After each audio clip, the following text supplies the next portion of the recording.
la adopción y la patria potestad. En primera instancia tenemos a la adopción, que es el acto jurídico mediante el cual se recibe como hijo a través de los requisitos y solemnidades que requiere la ley al que no lo es naturalmente. Es, en nuestro derecho, una institución jurídica que crea una relación de parentesco entre dos individuos que no comparten lazos consanguíneos. Nuestro Código Civil define a la adopción como la institución jurídica de origen público por la cual a través de un acto de voluntad se crean lazos de parentesco civil entre el adoptante y el adoptado, análogos a los existentes entre padres e hijos. La adopción es una figura legal muy antigua. Las primeras menciones de ella fueron en el Código Hammurabi, el famoso códex que dictaba las reglas de convivencia en la antigüedad alrededor de 1728 a.C. Pero no fue hasta Roma donde se le da un seguimiento a la adopción, como se conoce más ahora, aunque hoy en día la adopción es para el beneficio del adoptado. En Roma no siempre era así. Los romanos eran una sociedad estrictamente patriarcal, y el no tener hijos varones o descendientes elegibles para heredar la masa patrimonial del paterfamilias presentaba un gran problema, ya que no solo se perdían los bienes, pero también la religión y el culto familiar.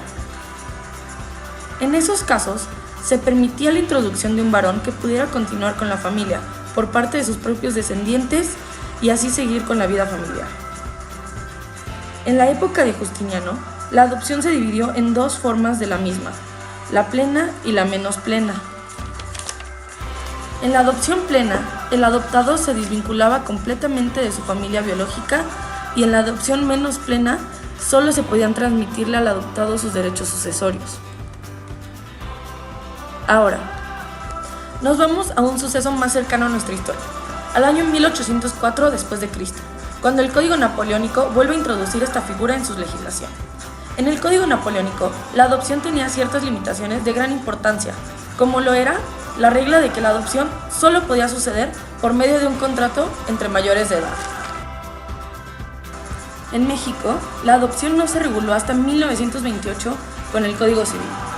Inicialmente, a la adopción se le conocía como adopción simple y eventualmente se desarrolló en la adopción plena.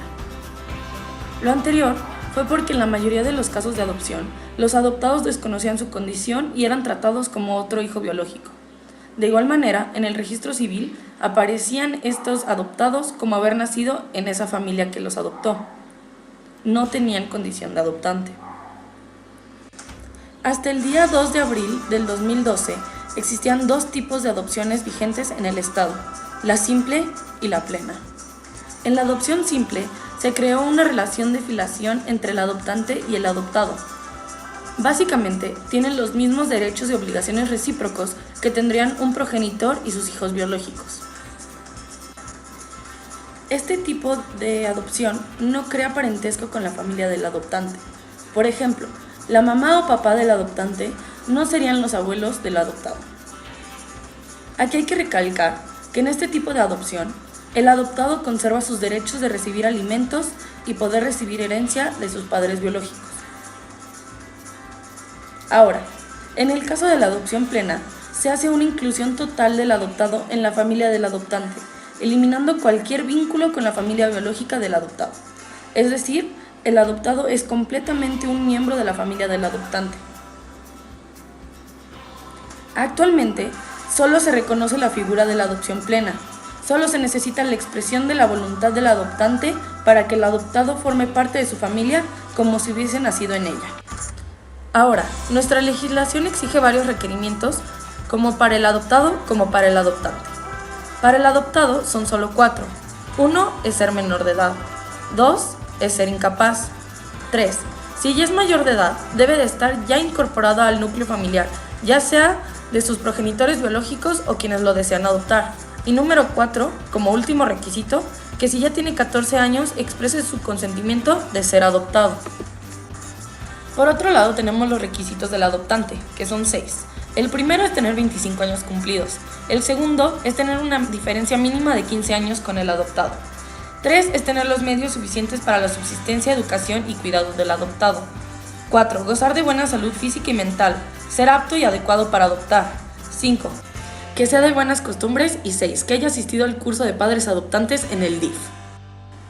Además de los requisitos anteriormente mencionados, se necesitan también que la persona que ejerza la patria potestad, la tutela o el que acoja al futuro adoptado, el MP, el director del DIF o la IAS estén de acuerdo con la adopción.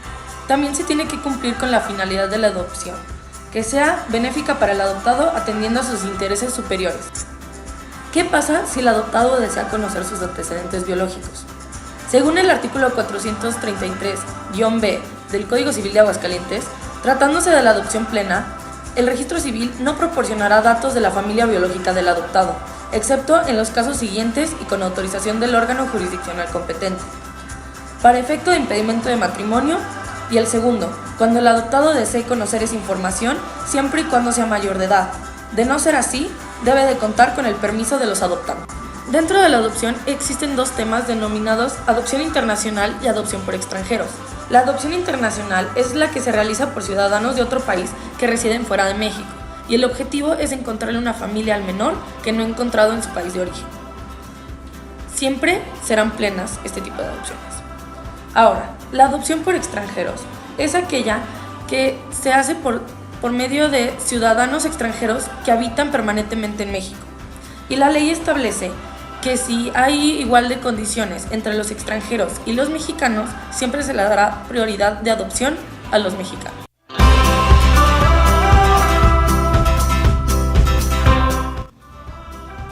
Como segundo tema, hablaremos de la patria potestad. Pero antes de entrar en los efectos, tenemos que saber qué es. Entonces, para definirla, es el conjunto de derechos, deberes y obligaciones que conforme a la ley se otorga a los padres para cuidar y representar a los hijos desde su nacimiento hasta la mayoría de edad o la emancipación. También sirve para representar y administrar los bienes durante este periodo.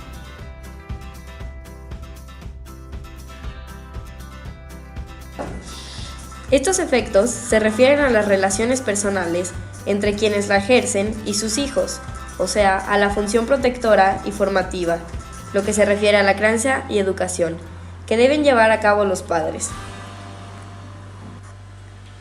En primer lugar, debe imperar el respeto y la consideración mutuamente. En segundo, si solo un padre la ejerce, debe evitar cualquier acto de alienación parental. Esto significa la manipulación de un progenitor hacia su hijo, mediante la desaprobación o crítica, denigración injustificada del otro progenitor para causar rechazo, rencor, odio o desprecio hacia éste. Si existe, el juez puede ordenar medidas terapéuticas. Por su función protectora y formativa, se deben tener algunos deberes hacia el menor, los cuales son los siguientes. 1. El deber de custodia. Este es un derecho y obligación que corresponde a los que ejercen la patria potestad y consiste en cohabitar con el menor, guardar y cuidar su persona, su educación, formación y bienes. 2. El deber de guardia. Este deber implica la obligación de cuidado personal hacia el menor, dándole protección a su persona en todos los aspectos. 3. Deber de crianza y educación. Para los padres se les obliga el educar y formar a sus hijos, de acuerdo a sus convicciones y tradiciones, para que estos crezcan como adultos funcionales. Y 4. El deber de corrección. La facultad de los padres de corregir no debe llegar a la violencia familiar. Si los padres se llegaran a separar, se puede llegar a un convenio en la forma en la que se ejercerá la patria potestad. De lo contrario, el juez lo podrá decidir. Y a pesar de que un padre no tenga la custodia de su hijo, este aún mantiene sus obligaciones y los derechos de vigilancia y convivencia con el menor, a menos que exista algún peligro. Y solo por mandato judicial se puede limitar, suspender o perder.